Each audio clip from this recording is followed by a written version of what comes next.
आगे बढ़े, उधर राजस्थान के सीएम भजनलाल शर्मा ने दिल्ली दौरे के दूसरे दिन आज भी कई दिग्गज नेताओं से मुलाकात की। मुख्यमंत्री भजनलाल शर्मा ने उपराष्ट्रपति जगदीप धनखड़ से मुलाकात की और उससे पहले सीएम ने केंद्रीय मंत्री नितिन गडकरी से भी मुलाकात की। गडकरी से पहले भजनलाल ने प्रहलाद जोशी से उनके आवास पर जाकर भेंट की। और लेकिन आपको बता दें कि आज सुबह सबसे पहले मुख्यमंत्री भजनलाल शर्मा ने लोकसभा स्पीकर ओम बिरला से उनके आवास पर जाकर मुलाकात की, उनसे भेंट की है। दिल्ली में 2 दिन के दौरे में सीएम ने बिरला से दूसरी बार ये मुलाकात की। तो वहीं कल रात भी भजनलाल ने स्पीकर ओम बिरला से आधे घंटे तक मुलाकात की थी, चर्चा की थी, बातचीत की थी। तो वहीं राजस्थान में मंत्रिमंडल की कवायद को लेकर तमाम दिग्गजों से ये मुलाकात बेहद अहम मानी जा रही है। कल दिल्ली में बीजेपी अध्यक्ष जेपी नड्डा के आवास पर तकरीबन 1.5 घंटे तक बैठक चली थी। अब जानकारी के मुताबिक बैठक में करीब 15 से 17 मंत्री बनाए जाने पर सहमति बनी है और इस बैठक में मंत्रिमंडल के गठन में क्षेत्रीय संतुलन बनाए रखने के भी खास निर्देश दिए गए हैं।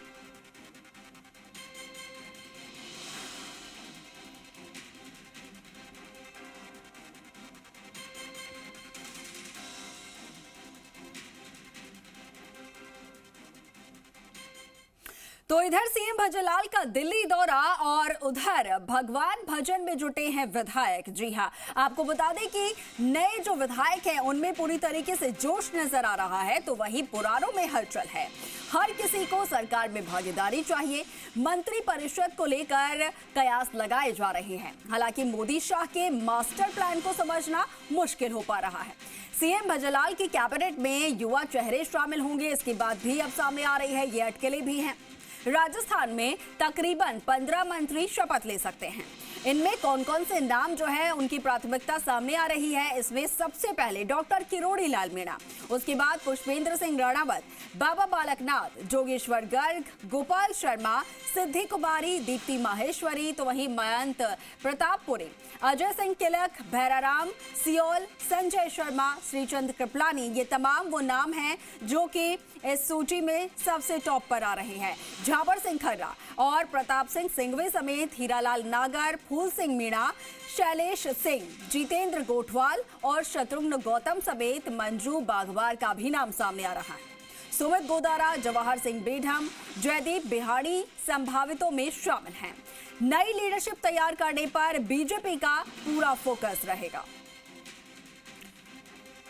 तो मंत्रिमंडल गठन को लेकर पूरी तरीके से कवायद जो है वो यहां पर होती हुई नजर आ रही है। कल भी महत्वपूर्ण बैठक बीजेपी राष्ट्रीय अध्यक्ष जेपी नड्डा के आवास पर हुई। उसमें गृह मंत्री अमित शाह शामिल हुए। प्रदेश भर से तमाम जो बीजेपी के सीनियर लीडर्स हैं, सीएम समेत दोनों डिप्टी सीएम भी शामिल हुए, केंद्रीय मंत्री इसमें शामिल हुए।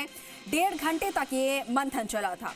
उसके बाद कई महत्वपूर्ण मुलाकातें हुई और उस मीटिंग में बताया जा रहा है कि 15 से 17 मंत्री के नाम पर सहमति हुई है कि 15 से 17 मंत्री जो है पहली लिस्ट में सामने आ सकते हैं।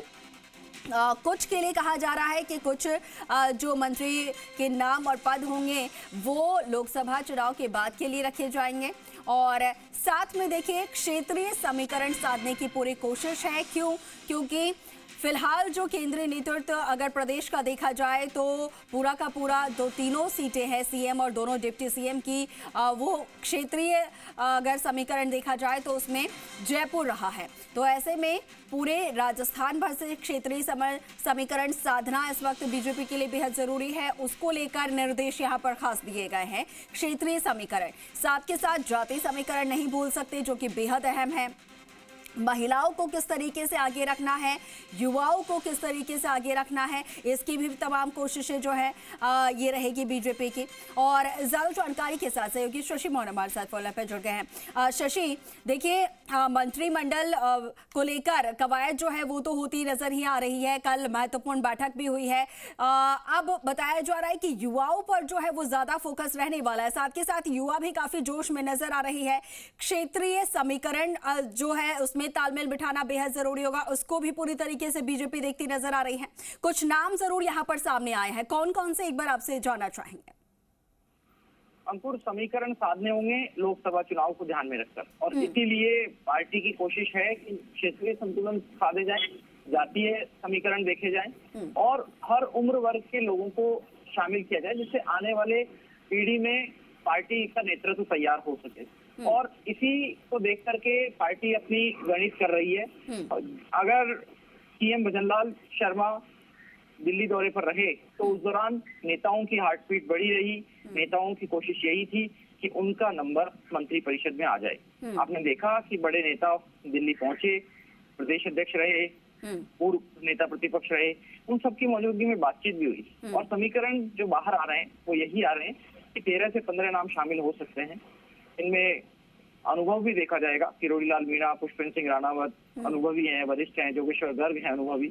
साथ में जातिगत समीकरण और नए चेहरों को भी लिया जाएगा। इनमें बाबा बालकनाथ, गोपाल शर्मा, दीप्ति माहेश्वरी, महेंद्र प्रतापपुरी ये शामिल है। आप देखिए कि कौन किस वर्ग को प्रभावित कर रहा है, कितने वोटों से जीत हुई है, किन परिस्थितियों में जीत हुई है, क्या वो सीट आसानी से निकलने वाली थी या उस सीट को निकालने में जोर लगाना पड़ा, ये सब चीजें भी देखी जाएंगी। क्योंकि जो सीट जीतने में मुश्किलें थी, जिन्होंने बड़े चेहरों को, प्रमुख चेहरों को हराया है, उनको भी तरजीह दी जाएगी, जिससे आगे उस सीट को पुख्ता किया जा सके। दरअसल बीजेपी की जो कैटेगरी है तो A, B, C, D 4 category में सीट बांट रखी थी। जो सीट 2008 से लगातार जीतते आ रहे हैं वो A कैटेगरी में, जो लगातार हारे हैं वो D कैटेगरी।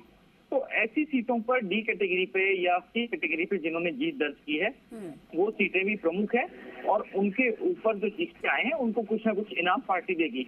अब वो राज्य मंत्री के रूप में दिया जाता है या कैबिनेट मंत्री के रूप में, ये बात अलग है। लेकिन नए नेतृत्व तैयार करने के लिहाज से जितेंद्र गोठवाल, शत्रुघ्न गौतम, सुमित गोदारा, मंजू बागमार, इनके नाम शामिल हैं। बैराराम सियोल, संजय शर्मा, अजय खिलर, इनको भी जगह दी जा सकती है। श्री कृपलानी जैसे अनुभवी चेहरे को भी पार्टी एडजस्ट करने की कोशिश करेगी। प्रताप सिंह भी बड़ा नाम है। और ये परफॉर्मेंस, पर्ची, समीकरण, सभी चीजों को ध्यान में रखकर काम किया जाएगा। जी ठीक है शशि मोहन, बहुत शुक्रिया आपका तमाम जानकारी साझा करने के लिए। ये बीजेपी की कोशिश है कि हर तरीके से समीकरण को साधने की कोशिश हो। युवा चेहरे जो हैं, युवा जो प्लाटून है उसे तैयार करने के साथ साथ जो अनुभवी नेता हैं उन्हें भी इसमें शामिल किया जाए। साथ के साथ इसमें क्षेत्रीय समीकरण, जातीय समीकरण साधना बेहद जरूरी, जिसकी कोशिश पूरी बीजेपी के यहाँ पर रहेगी। तो फिलहाल यही जानकारी कि 15 से 17 मंत्री जो है शपथ ले सकते हैं।